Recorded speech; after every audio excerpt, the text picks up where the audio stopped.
কুবেৰ মহিলা পৰিষদৰ তৰফৰ পৰা আমি আপোনাক আমাৰ আজি কাৰ্যসূচীৰ মাজলৈ স্বাগতম জনাইছোঁ। প্ৰকৃততে কথাটো হৈছে আমাৰ কুবেৰ মহিলা পৰিষদৰ আমি দায়িত্ব লোৱাৰ পাছৰ পৰা এইটো আমাৰ ৩ নম্বৰ কাৰ্যসূচী। প্ৰথমতে আমি বিহু কৰ্মশালা কৰিলোঁ, তাৰপিছত আমি কুইজৰ ওপৰত প্ৰগ্ৰাম কৰিছিলোঁ।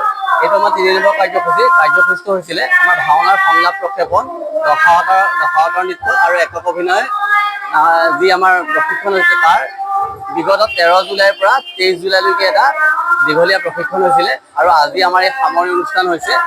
আচলতে আমাৰ উদ্দেশ্য আছিলে যে গৰমৰ বন্ধ সদব্যৱহাৰ কৰি দুয়োখন গাঁৱৰ শিশুসকলৰ মাজত এটা সংস্কৃতিৰ প্ৰতি ৰাপ অনা আৰু বিশেষকৈ এই যি গৰমৰ বন্ধৰ তেওঁলোকে অপব্যৱহাৰ কৰে বুলি আমি ভয় খাই এইটো এটা কাৰ্যসূচী লৈছিলোঁ। 10 দিনীয়া আমাৰ কৰ্মশালা হৈছিলে আৰু কৰ্মশালাৰ অন্তত আজি আমাৰ এটা খুব সুন্দৰ প্ৰগ্ৰেম হৈছে, যাৰ পৰা আমি আশা কৰিম যে এই দুয়োখন গাঁৱৰ ছাত্ৰ ছাত্ৰীসকলে সাংস্কৃতিক জগতত নিজৰ খোজ ৰাখিবলৈ সক্ষম হ'ব।